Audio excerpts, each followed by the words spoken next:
Kunar Province, October 1984. A Spetsnaz reconnaissance unit, 6 men, designation withheld in the original filing, fails to report at 0200. Standard protocol. The duty officer logs it as a radio fault and waits. By 0600, the unit has still not transmitted. By 0800, a search element is dispatched. They find the unit at the last reported grid reference. All 6 men are present, physically unharmed. Weapons unfired. Equipment intact. None of them will speak. Not to the search element. Not to the field commander. Not during the 72 hours of medical evaluation that follows. Not during the subsequent KGB debrief that the field commander is not permitted to attend. The KGB debrief report is 17 pages long. 15 of those pages remain classified under the Russian Federation's successor classification system as of 2024.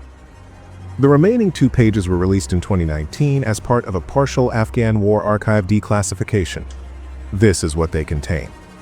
Unit, 15th Special Purpose Brigade, 40th Army, Soviet Forces, Afghanistan.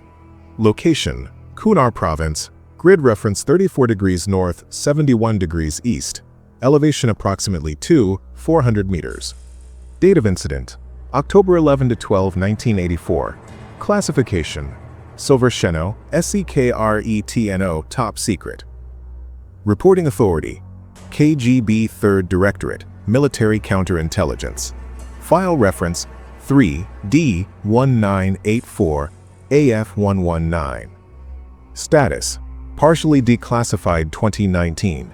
15 of 17 pages remain classified. The 15th Spetsnaz Brigade was among the most experienced special operations units operating in Afghanistan by 1984. 3 years of mountain warfare. Personnel selected from Siberian and Central Asian military districts specifically for high-altitude terrain familiarity. These were not inexperienced conscripts. They were the Soviet Union's most capable soldiers operating in terrain they knew. The incident of October 11th was the 3rd anomalous contact report filed by units operating in the Kunar corridor in 14 months. The previous 2 reports, filed by separate units with no contact between them, had been classified, and the reporting personnel transferred out of Afghanistan within 30 days of filing. File 3/D1984AF119 was the 3rd. The unit moves into the Kunar Valley at 2100 on October 11th. Reconnaissance mission. Documented Mujahideen supply route. Standard operating profile for the 15th Brigade. Move at night, observe, withdraw before dawn. For the first 3 hours, nothing is unusual. At 0020, the unit commander, Senior Lieutenant Alexei Voronov, logs a radio contact report. Position confirmed, no enemy contact, proceeding en route. That is the last transmission. What the 2 declassified pages describe next is reconstructed from the KGB debrief of the unit's surviving members. Surviving not meaning dead, but meaning present and physically intact. None of them use that word. At approximately 0100, the unit reaches a specific rock formation in the valley, described in the report only as the configuration, with no further geographic detail, the specifics redacted. The point man, Private First Class Dmitry Marchenko, 19 years old, from Novosibirsk, stops moving. He does not signal a halt, he does not drop to a defensive position, he simply stops walking and stands still in the middle of the route. Voronov moves up. Marchenko is standing with his weapon at his side, safety on, looking at something ahead in the valley. When Voronov follows his gaze, there is nothing visible in the darkness ahead. No movement, no thermal signature on the night optics, no sound. Voronov touches Marchenko's shoulder. Marchenko turns and looks at him with an expression that Voronov will describe to the KGB debrief team as, and this is a direct translation from the 2 released pages, the face of a man who has been told something he cannot survive knowing. Then all 6 men heard it simultaneously. The debrief pages do not describe what they hear. The description is in the 15 classified pages. What the 2 released pages say is only this, that all 6 men heard the same thing. That the sound came from a direction that placed its source above the valley walls at an elevation no human or known animal occupies at night, and that after hearing it, None of the 6 men moved for a period. The debrief estimates at between 40 minutes and 2 hours. They have no memory of that period. Voronov's next conscious recollection is standing in the same position, weapon still slung, looking at the valley floor as dawn light begins reaching the lower elevations. The other 5 men are standing within arm's reach of him. All of them are looking in the same direction. Not at the valley ahead, not at the walls above, but downward, at the ground directly in front of their feet.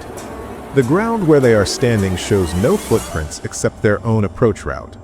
Between their position and the rock formation, 50 meters ahead, the configuration, the ground is undisturbed. Whatever they heard came from somewhere nothing walked to. The KGB debrief team arrives at the forward operating base within 36 hours of the search element recovering the unit.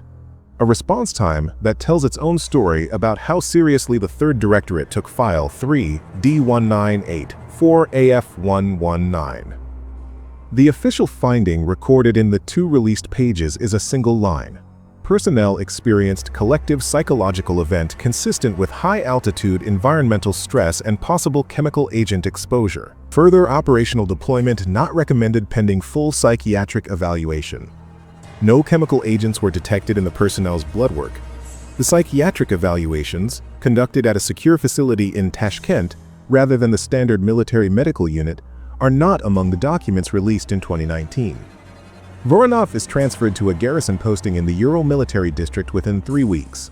He retires from service in 1991 and dies in Yekaterinburg in 2003. No published interviews, no memoirs. Marchenko's subsequent service record is not available in any declassified database. His name appears in the unit roster for October 1984 and does not appear again. The other 4 men are transferred to separate postings across 4 different military districts within 30 days, a dispersal pattern the Third Directorate used specifically to prevent coordinated testimony. The 2 released pages of File 3/D1984AF119 end with a handwritten addition below the typed official finding. The handwriting does not match the debrief team's documented signatures. No authorship is recorded. It reads, "The valley has been like this for longer than we have been here. It will be like this after we leave. Do not send more men to the configuration." Soviet forces withdrew from Afghanistan in 1989. In 2009, a U.S. Army reconnaissance unit operating in the Kunar corridor files an incident report describing an anomalous contact event at a rock formation in the valley floor. The report is filed under a standard psychological evaluation protocol. The personnel are rotated out of theater within 30 days. The U.S. Army report does not reference the Soviet file. The Soviet file does not reference what came before it. The valley does not require either document to continue what it has always done. The file was closed. The frequency was not.